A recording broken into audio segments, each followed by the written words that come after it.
Here we are on board with BMW M4 GT3 for a lap around Bathurst, heading into the very first corner of the track, light braking, late entry around the curb, and then a quick upshift on the exit while using the full width of the track.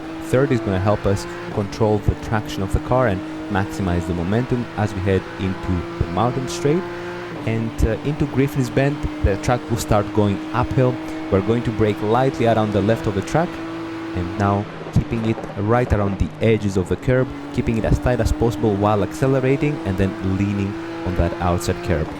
Before cutting, we're going to lightly brake, slightly open up our line and then back towards the inside around the wall. Controlling the power is essential on the exit to minimize the slip. Now flat out through the mountain, avoid the first curb on the right, cut through the second one on the left. Now opening up our line for the next corner, should be flat out, upshifting fifth around the curb.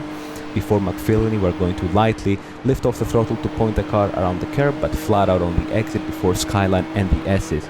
Leaning towards the left, trying to straight line the braking zone as much as possible, keeping it glued to that right curb before the dipper, making sure we try to straight line the exit to avoid the inside wall on the right. Before now the Forest Elbow, early lifting, light braking to position the car around the wall, and then we have to be really decisive towards the moment we're going to get back on power, as that will carry over all the way to the exit. Lifting early to position the car on the right and then control the braking with a smaller threshold is going to help also keep the front end pointing. And now into the Conrad straight before the chase, slightly opening up our line, avoiding the curb on the right, and then an aggressive braking zone at the 150 meter board, downshifting into second around the curb and then an upshift into third on the exit, leaning on those curbs, not aggressively, trying to keep the rear end stable before we finalize our lap around the final corner, opening up towards the right, avoiding the curb, a very late apex as we try to straight line the car on the way out and finish a lap around Bathurst.